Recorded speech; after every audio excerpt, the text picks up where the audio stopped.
একটা অবাক করা হাদিস শোনায়। ফাতেমা এমন একজন বউ ছিলেন যিনি তার স্বামীর কাছে কোনো আবদারি করতেন না, কোনো কিছু চাইতেন না।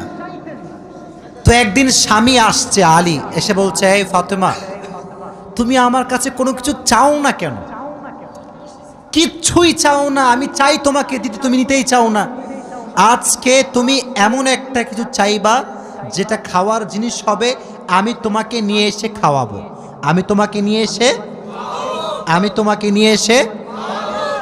তো ফাতেমা বলছেন, না দরকার না। কি দরকার, থাক না, কোনো প্রয়োজন নাই। তো আলী আজকে নাসরবান্দা, না আমি খাওয়াই ছাড়বো আজকে, বলো কি খাবা। তো চাওয়ার একটা লিমিটেশন আছে।